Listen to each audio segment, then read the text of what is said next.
intuition to me is the title for an entity that is the result of the neurons in your gut. If you think about your stomach feeling like it's sinking, there are neurons firing with your brain in cohesion with your brain to cause that. So I'm no expert on science, but just the research that I've read, you can call it whatever you want. You can call it your neurons and Yeah. bring it more grounded. You don't have to call it your intuition. I think maybe it's been seen as more of a spiritual term that reflects this deeper sense of knowing. But Good if you look point. at any of the top business leaders of our time, Warren Buffett, you will find in their interviews that they claim intuition is that extra factor in their success. It's really a sophisticated guess, right? Like your intuition is something that maybe your head isn't processing information in front of you, but your body is remembering something.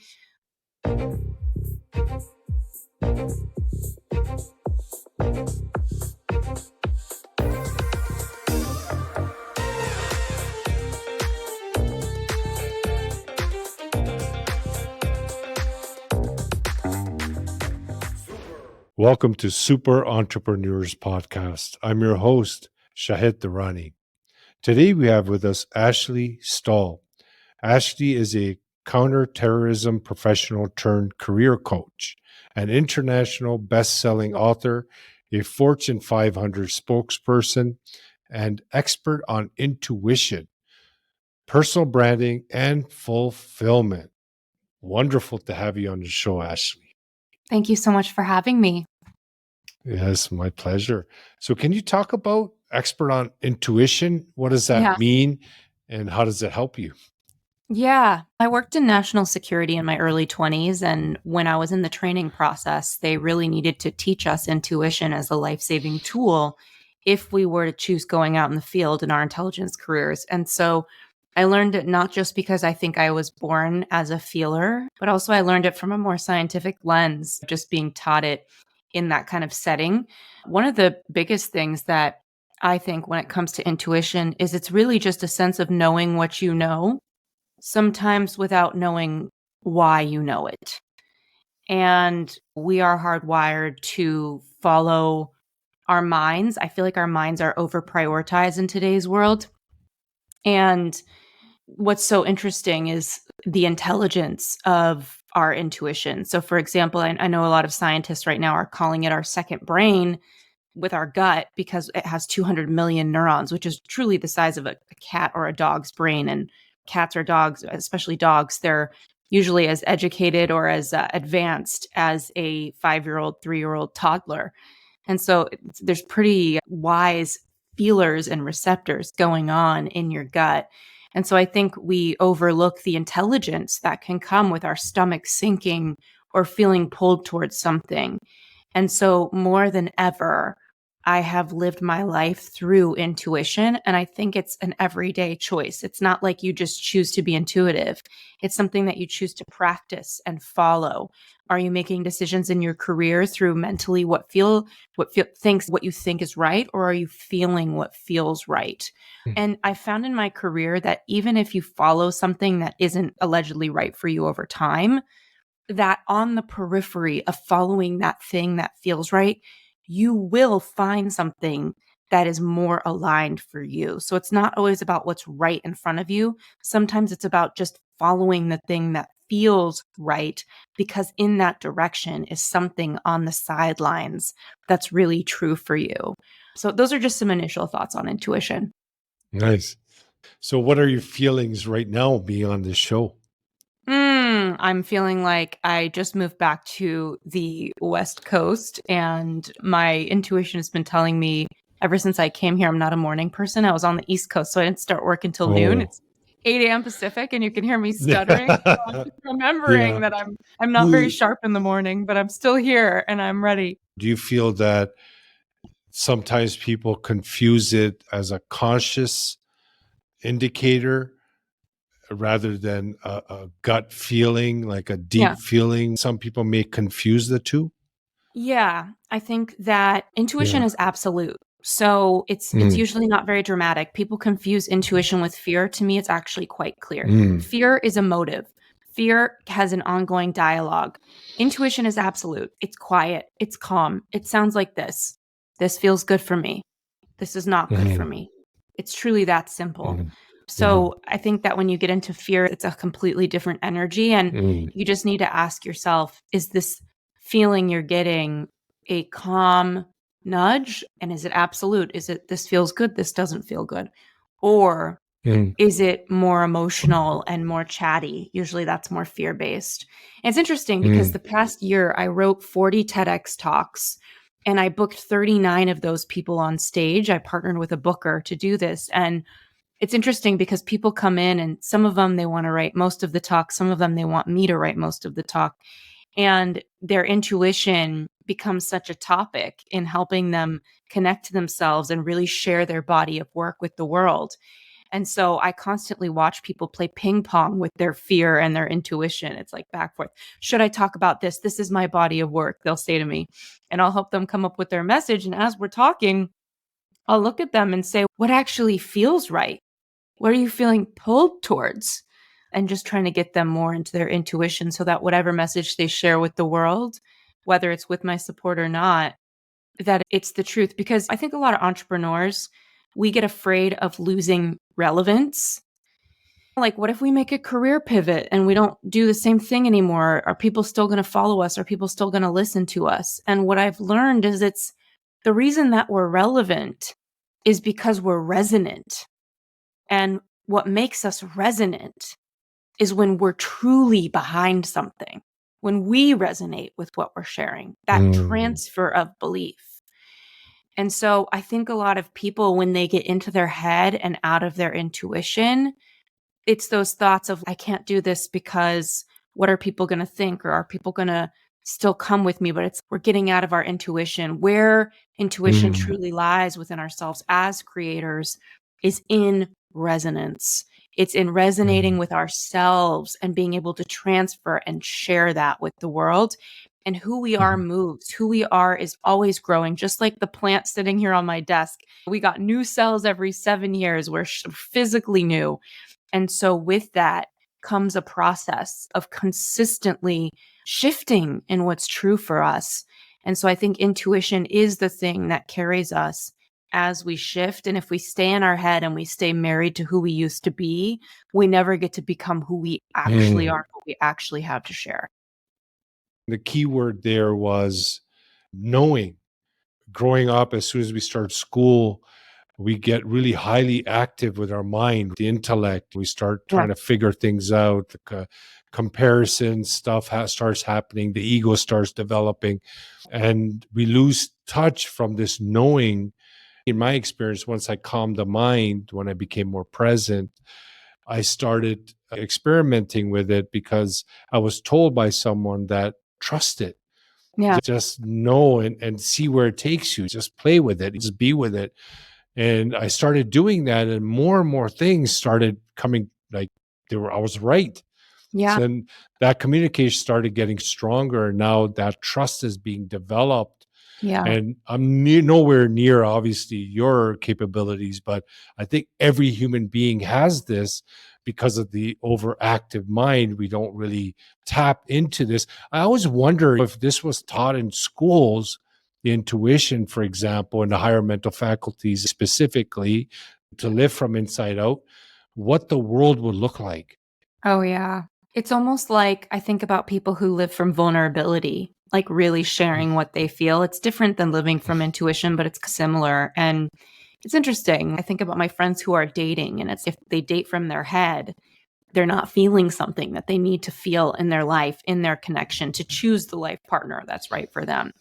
And so living from your heart, I feel, is a day to day decision. It's a recurring choice to be vulnerable. Mm, And I think intuition really comes along those lines is there's a vulnerability to being really connected to what you actually want because sometimes what we're pulled to doesn't line up with what the world has on paper for us, what we think we're supposed to do or who we're supposed to be.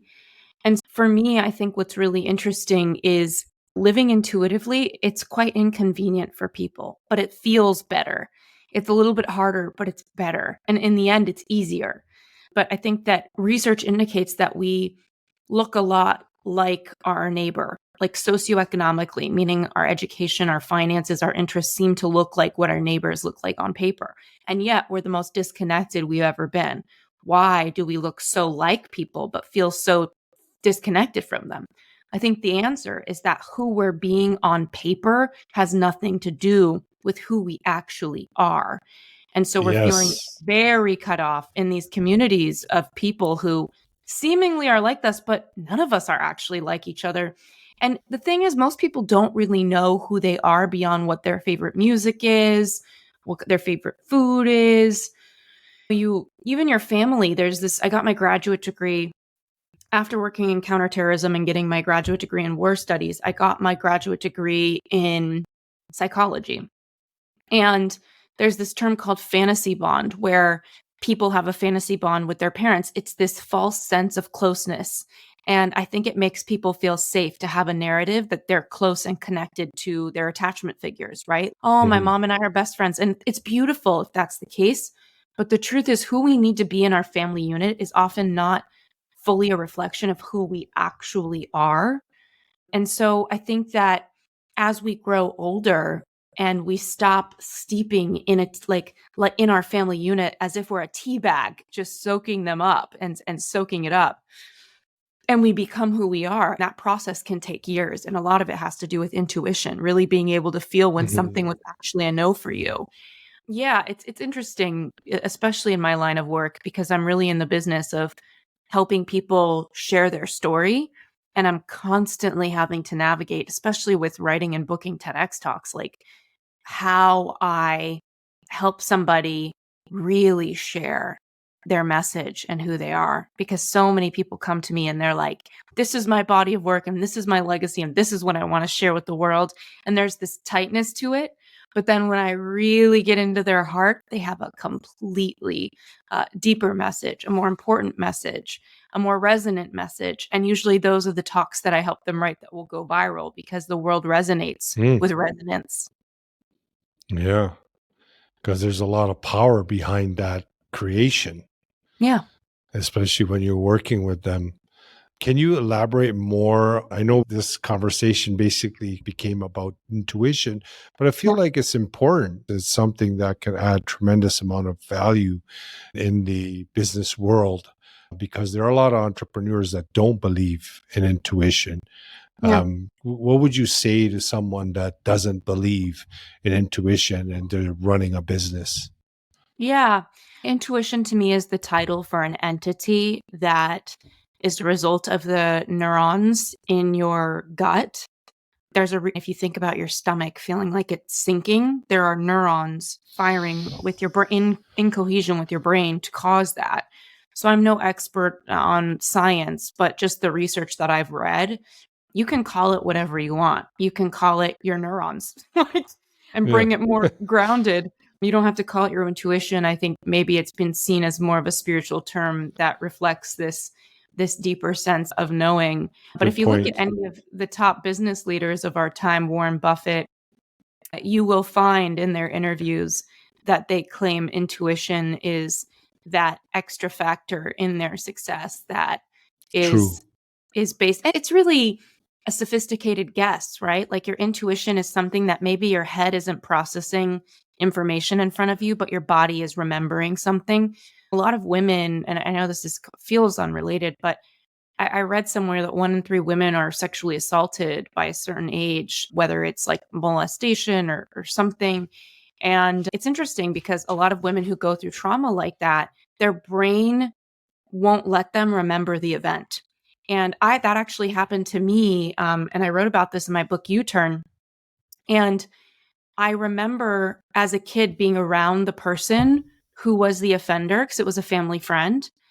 um, my body felt so scared around him, but my mind didn't remember what happened until I was 16. Mm. I think that we are actually looking at intuition through a spiritual lens, but there's a science to it in such a deep way. My body Mm. was screaming around this person, and I felt severe anxiety around them. And it wasn't until 8 years, 9 years later, I had a bad dream. And I woke up and thought, was that an actual thing that happened?